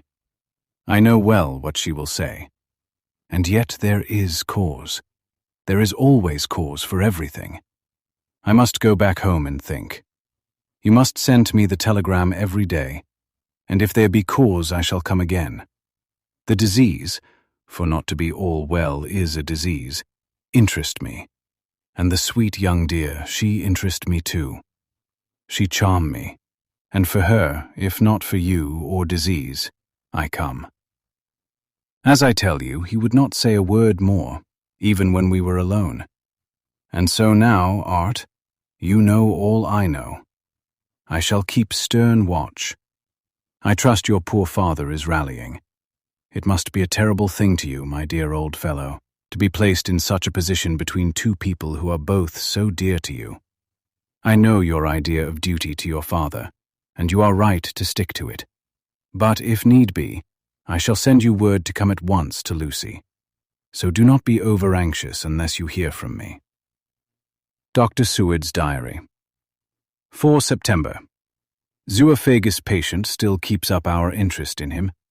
He had only 1 outburst, and that was yesterday at an unusual time. Just before the stroke of noon, he began to grow restless. The attendant knew the symptoms, and at once summoned aid. Fortunately, the men came at a run, and were just in time, for at the stroke of noon he became so violent that it took all their strength to hold him. In about 5 minutes, however, he began to get more and more quiet, and finally sank into a sort of melancholy, in which state he has remained up to now. The attendant tells me that his screams whilst in the paroxysm were really appalling. I found my hands full when I got in, attending to some of the other patients who were frightened by him. Indeed, I can quite understand the effect, for the sounds disturbed even me, though I was some distance away. It is now after the dinner hour of the asylum, and as yet my patient sits in a corner brooding, with a dull, sullen, woe-begone look in his face, which seems rather to indicate than to show something directly. I cannot quite understand it. Later, another change in my patient. At 5 o'clock I looked in on him, and found him seemingly as happy and contented as he used to be. He was catching flies and eating them, and was keeping note of his capture by making nail marks on the edge of the door between the ridges of padding. When he saw me, he came over and apologized for his bad conduct, and asked me in a very humble, cringing way to be led back to his own room and to have his notebook again. I thought it well to humor him, so he is back in his room with the window open. He has the sugar of his tea spread out on the windowsill, and is reaping quite a harvest of flies. He is not now eating them, but putting them into a box, as of old, and is already examining the corners of his room to find a spider. I tried to get him to talk about the past few days, for any clue to his thoughts would be of immense help to me, but he would not rise. For a moment or two he looked very sad, and said in a sort of far-away voice, as though saying it rather to himself than to me, "All over, all over. He has deserted me. No hope for me now unless I do it for myself." Then suddenly, turning to me in a resolute way, he said, "Doctor, won't you be very good to me, and let me have a little more sugar? I think it would be good for me." "And the flies?" I said. "Yes, the flies like it, and I like the flies, therefore I like it." And there are people who know so little as to think that madmen do not argue. I procured him a double supply, and left him as happy a man as, I suppose, any in the world. I wish I could fathom his mind. Midnight. Another change in him. I had been to see Miss Westenra, whom I found much better, and had just returned and was standing at our own gate looking at the sunset, when once more I heard him yelling. As his room is on this side of the house, I could hear it better than in the morning. It was a shock to me to turn from the wonderful, smoky beauty of a sunset over London, with its lurid lights and inky shadows, and all the marvellous tints that come on foul clouds, even as on foul water, and to realize all the grim sternness of my own cold stone building, with its wealth of breathing misery, and my own desolate heart to endure it all. I reached him just as the sun was going down, and from his window saw the red disk sink. As it sank, he became less and less frenzied, and just as it dipped, he slid from the hands that held him, an inert mass, on the floor. It is wonderful, however, what intellectual recuperative power lunatics have, for within a few minutes he stood up quite calmly and looked around him. I signaled to the attendants not to hold him, for I was anxious to see what he would do. He went straight over to the window and brushed out the crumbs of sugar. Then he took his fly box and emptied it outside and threw away the box. Then he shut the window and, crossing over, sat down on his bed. All this surprised me, so I asked him, "Are you not going to keep flies any more?" "No," said he. "I am sick of all that rubbish." He certainly is a wonderfully interesting study. I wish I could get some glimpse of his mind, or of the cause of his sudden passion. Stop, there may be a clue after all, if we can find why today his paroxysms came on at high noon and at sunset. Can it be that there is a malign influence of the sun at periods, which affects certain natures, as at times the moon does others? We shall see. Telegram, Seward, London, to Van Helsing, Amsterdam. 4 September. Patient still better today. Telegram, Seward, London, to Van Helsing, Amsterdam. 5 September. Patient greatly improved. Good appetite, sleeps naturally, good spirits, colour coming back. Telegram, Seward, London, to Van Helsing, Amsterdam. 6 September. Terrible change for the worse. Come at once, do not lose an hour. I hold over telegram to Homewood till have seen you. Chapter 10. Letter, Dr. Seward to Honourable Arthur Homewood. 6 September. My dear Art, my news today is not so good. Lucy this morning had gone back a bit. There is, however, one good thing which has arisen from it. Mrs. Westenra was naturally anxious concerning Lucy, and has consulted me professionally about her. I took advantage of the opportunity, and told her that my old master, Van Helsing, the great specialist, was coming to stay with me, and that I would put her in his charge conjointly with myself. So now we can come and go without alarming her unduly, for a shock to her would mean sudden death, and this, in Lucy's weak condition, might be disastrous to her. We are hedged in with difficulties, all of us, my poor old fellow, but, please God, we shall come through them all right. If any need, I shall write, so that, if you do not hear from me, take it for granted that I am simply waiting for news. In haste, yours ever, John Seward. Dr. Seward's Diary, 7 September. The first thing Van Helsing said to me when we met at Liverpool Street was, "Have you said anything to our young friend, the lover of her?" "No," I said. "I waited till I had seen you, as I said in my telegram. I wrote him a letter simply telling him that you were coming, as Miss Westenra was not so well, and that I should let him know if need be." "Right, my friend," he said, "quite right. Better he not know as yet. Perhaps he shall never know. I pray so. But if it be needed, then he shall know all. And, my good friend John, let me caution you. You deal with the madmen. All men are mad in some way or the other, and inasmuch as you deal discreetly with your madmen, so deal with God's madmen too, the rest of the world. You tell not your madmen what you do, nor why you do it. You tell them not what you think. So you shall keep knowledge in its place, where it may rest, where it may gather its kind around it, and breed. You and I shall keep as yet what we know here and here." He touched me on the heart and on the forehead, and then touched himself the same way. "I have for myself thoughts at the present. Later I shall unfold to you." "Why not now?" I asked. "It may do some good. We may arrive at some decision."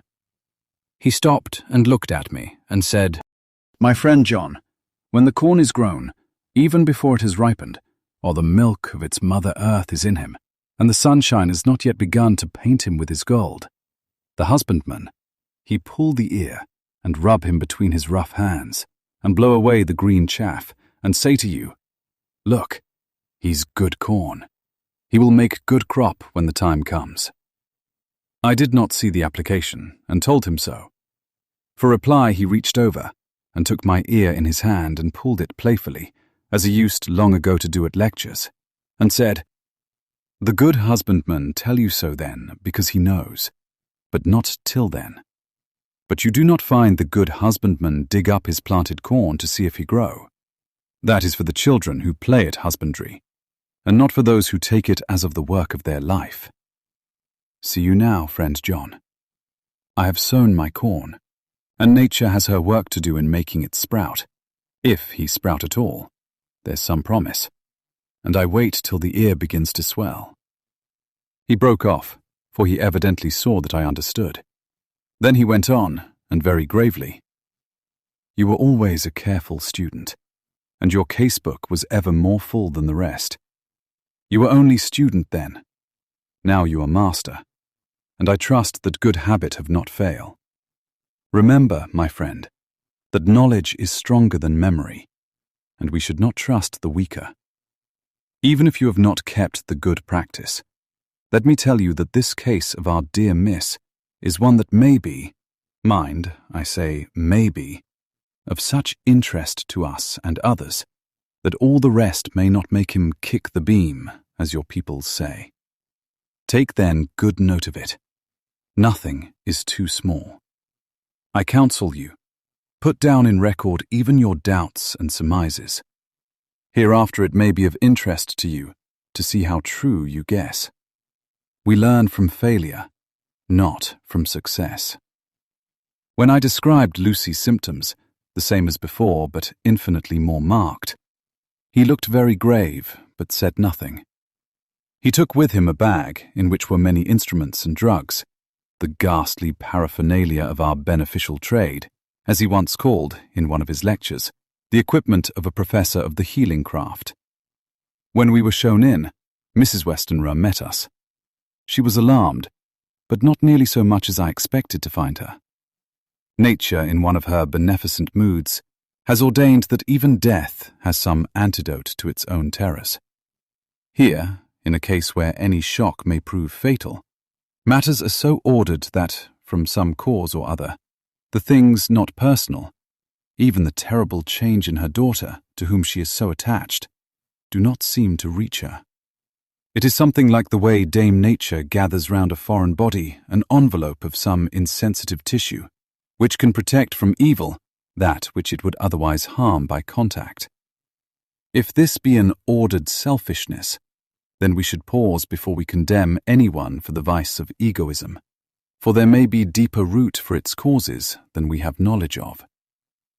I used my knowledge of this phase of spiritual pathology, and laid down a rule that she should not be present with Lucy, or think of her illness more than was absolutely required. She assented readily, so readily that I saw again the hand of nature fighting for life. Van Helsing and I were shown up to Lucy's room. If I was shocked when I saw her yesterday, I was horrified when I saw her today. She was ghastly, chalkily pale. The red seemed to have gone even from her lips and gums, and the bones of her face stood out prominently. Her breathing was painful to see or hear. Van Helsing's face grew set as marble, and his eyebrows converged till they almost touched over his nose. Lucy lay motionless, and did not seem to have strength to speak, so for a while we were all silent. Then Van Helsing beckoned to me, and we went gently out of the room. The instant we had closed the door, he stepped quickly along the passage to the next door, which was open. Then he pulled me quickly in with him and closed the door. "My God," he said, "this is dreadful. There is no time to be lost. She will die for sheer want of blood to keep the heart's action as it should be. There must be transfusion of blood at once. Is it you or me?" "I am younger and stronger, Professor. It must be me." "Then get ready at once. I will bring up my bag. I am prepared." I went downstairs with him, and as we were going, there was a knock at the hall door.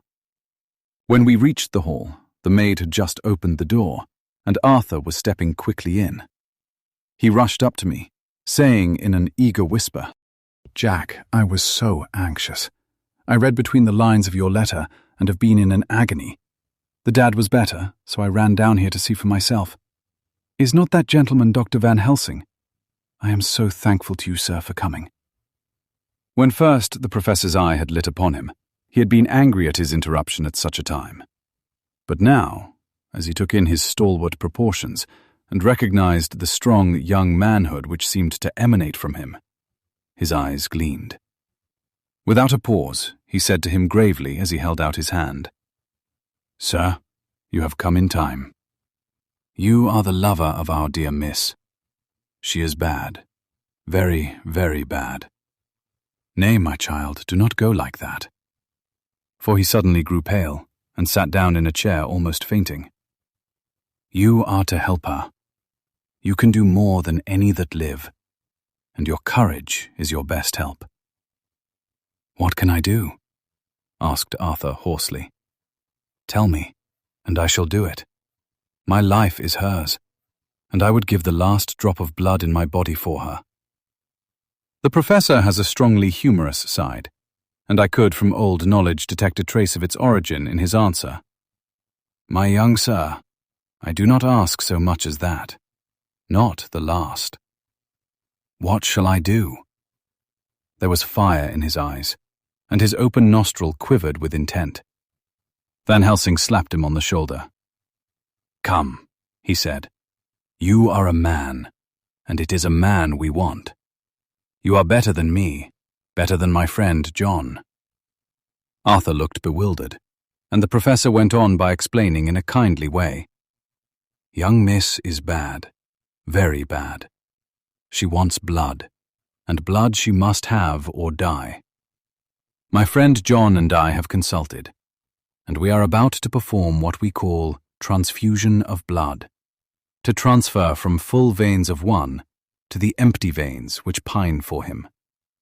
John was to give his blood, as he is the more young and strong than me. Here Arthur took my hand and wrung it hard in silence. But now you are here. You are more good than us, old or young, who toil much in the world of thought. Our nerves are not so calm, and our blood not so bright than yours. Arthur turned to him and said, If you only knew how gladly I would die for her, you would understand.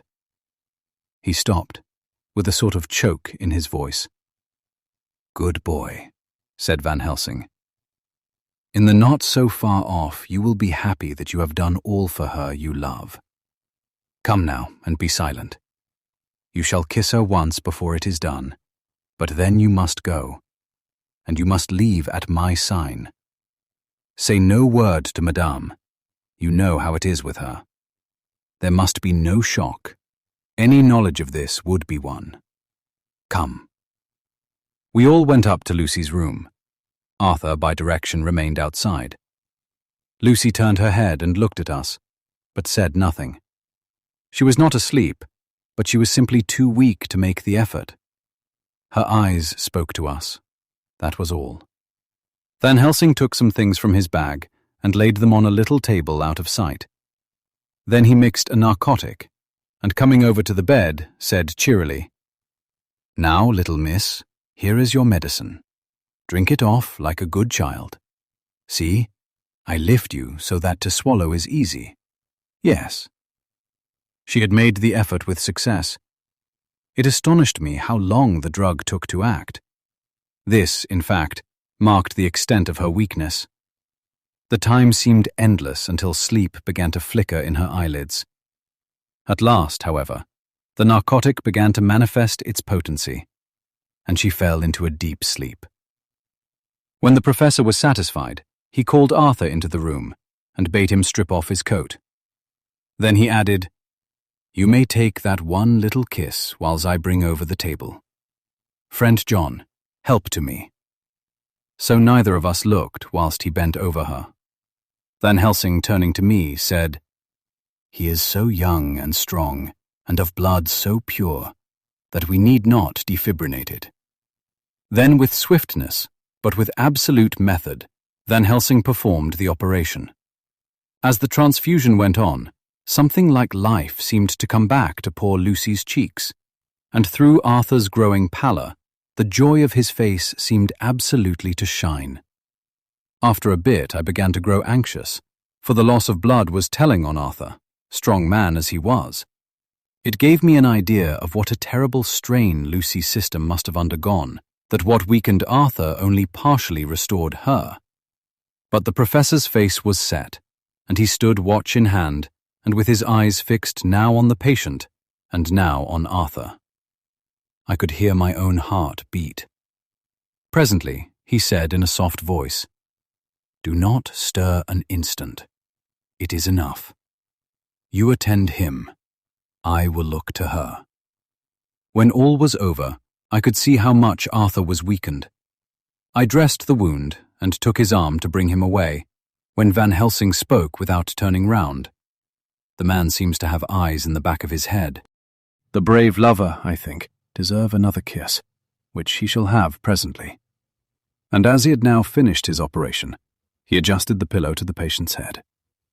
As he did so, the narrow black velvet band, which she seems always to wear round her throat, buckled with an old diamond buckle which her lover had given her, was dragged a little up, and showed a red mark on her throat.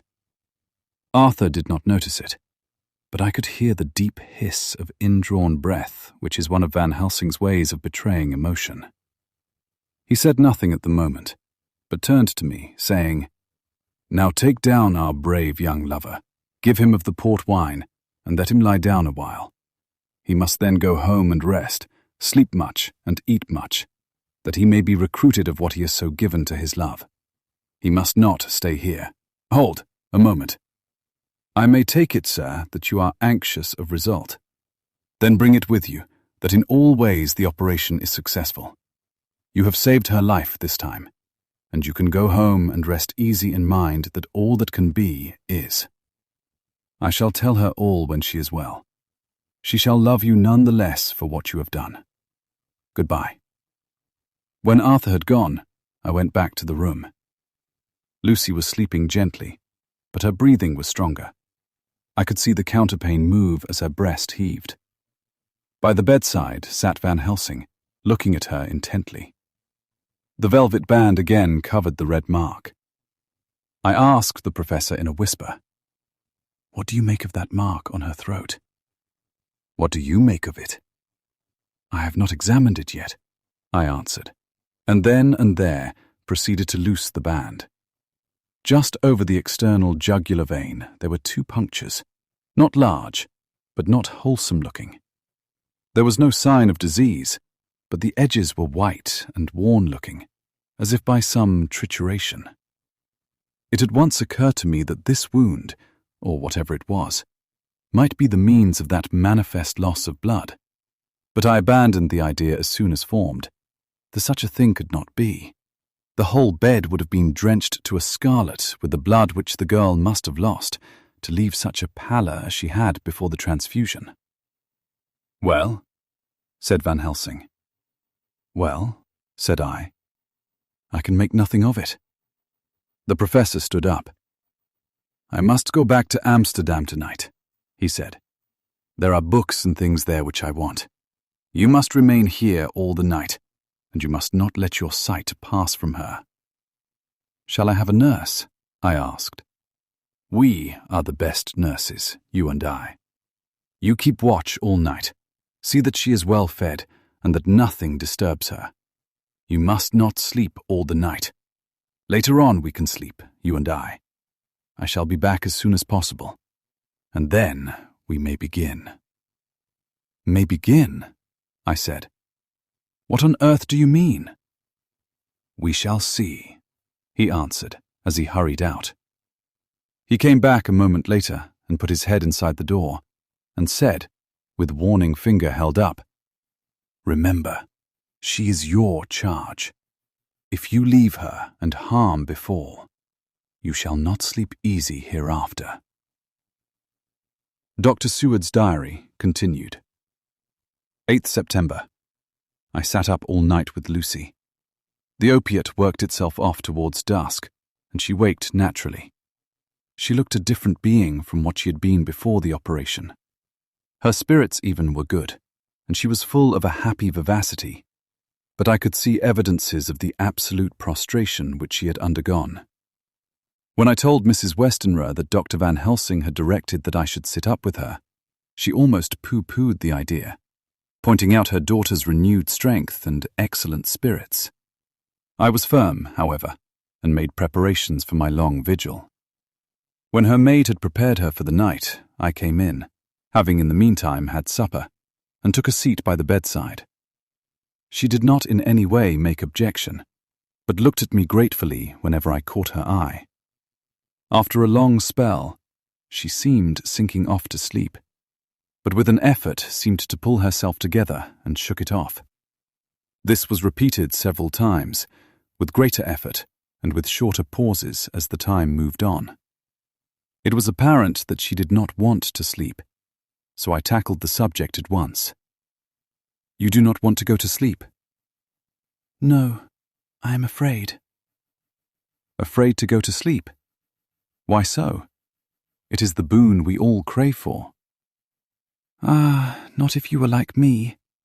If sleep was to you a presage of horror." "A presage of horror? What on earth do you mean?" "I don't know. Oh, I don't know. And that is what is so terrible. All this weakness comes to me in sleep, until I dread the very thought." "But, my dear girl, you may sleep tonight. I'm here watching you, and I can promise that nothing will happen." "Ah, I can trust you."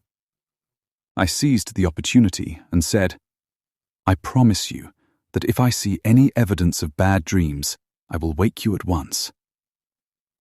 "You will? Oh, will you really? How good you are to me.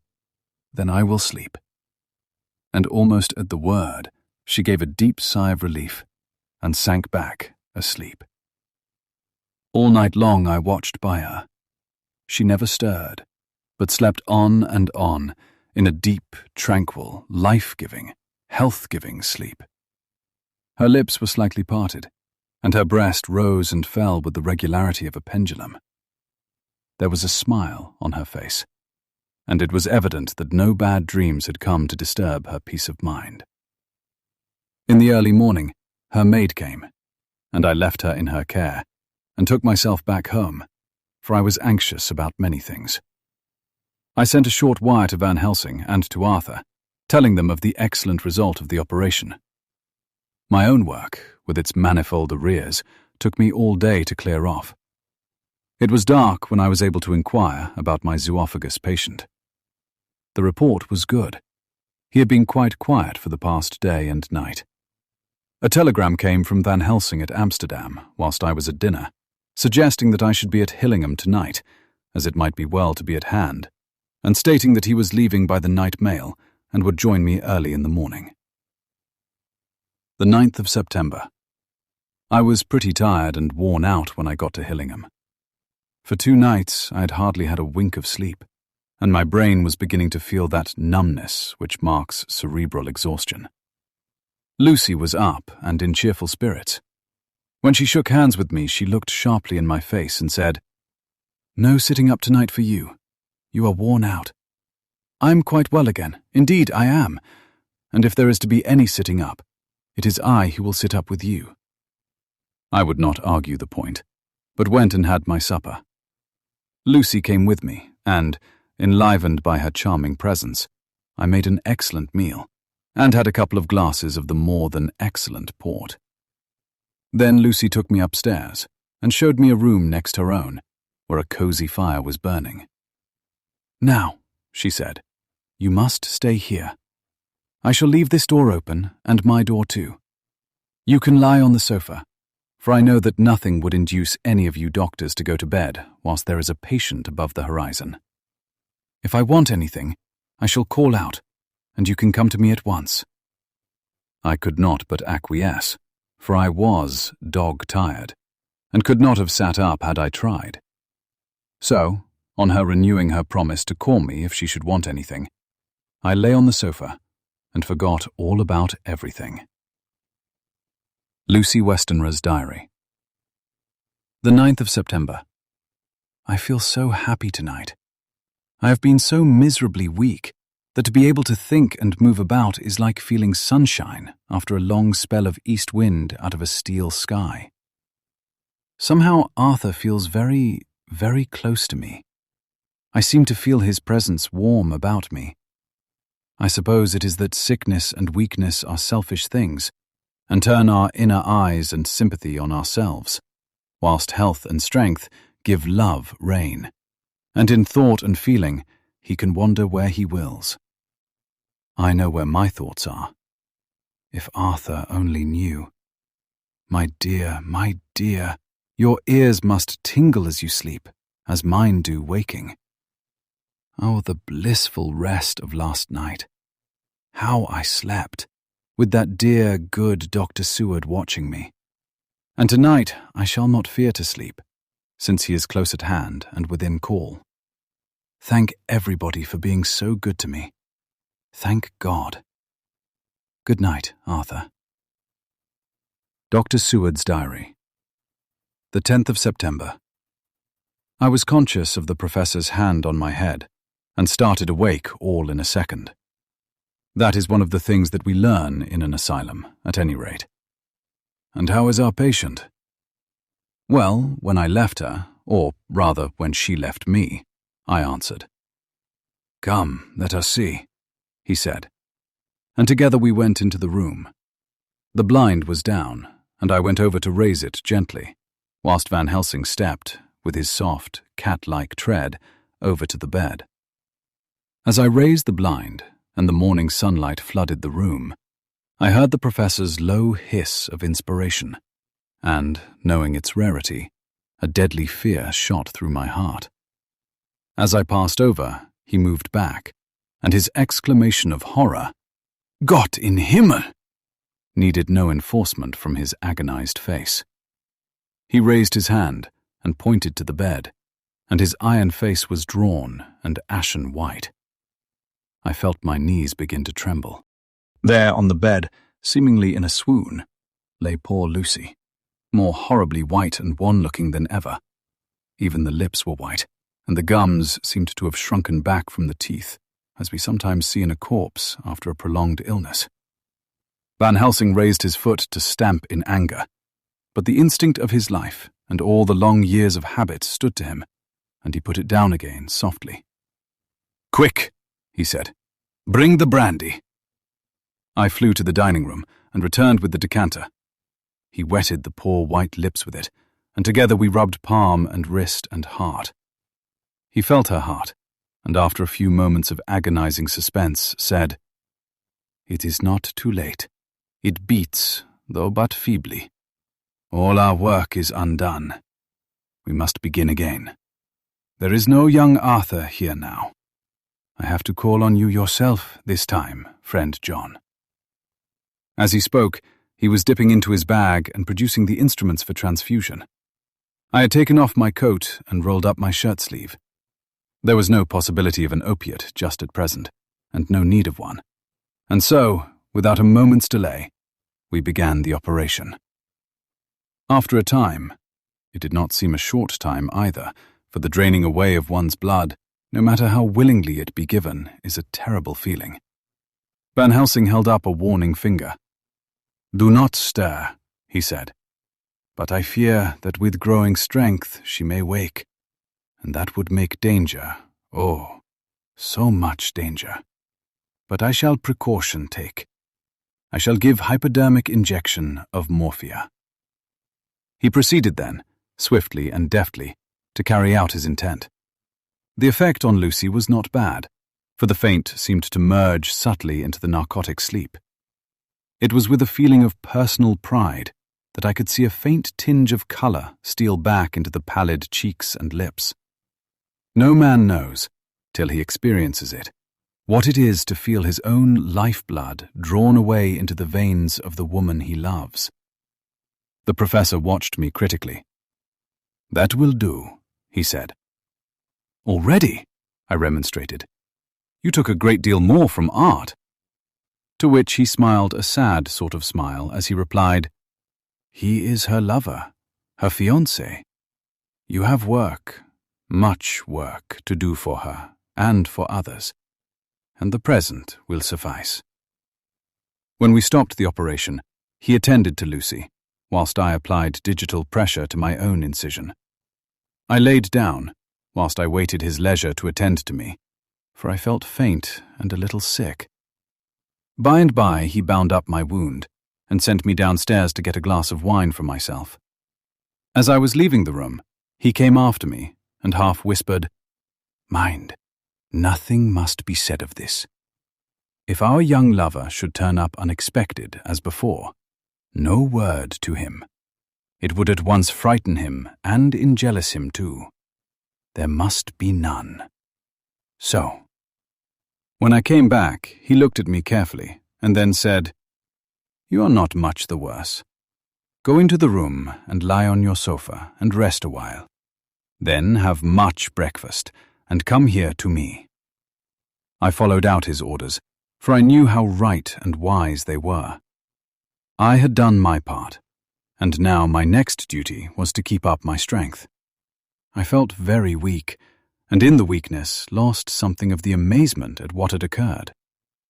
I fell asleep on the sofa, however, wondering over and over again how Lucy had made such a retrograde movement, and how she could have been drained of so much blood with no sign anywhere to show for it. I think I must have continued my wonder in my dreams, for, sleeping and waking, my thoughts always came back to the little punctures in her throat, and the ragged, exhausted appearance of their edges, tiny though they were. Lucy slept well into the day, and when she woke, she was fairly well and strong, though not nearly so much so as the day before. When Van Helsing had seen her, he went out for a walk, leaving me in charge, with strict injunctions that I was not to leave her for a moment. I could hear his voice in the hall, asking the way to the nearest telegraph office. Lucy chatted with me freely, and seemed quite unconscious that anything had happened. I tried to keep her amused and interested. When her mother came up to see her, she did not seem to notice any change whatever, but said to me gratefully, "We owe you so much, Dr. Seward, for all you have done, but you really must now take care not to overwork yourself.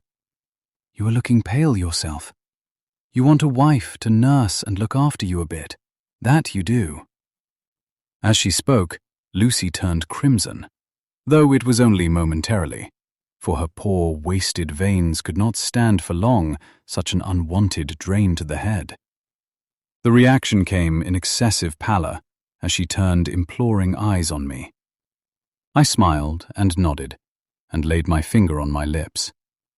With a sigh, she sank back amid her pillows.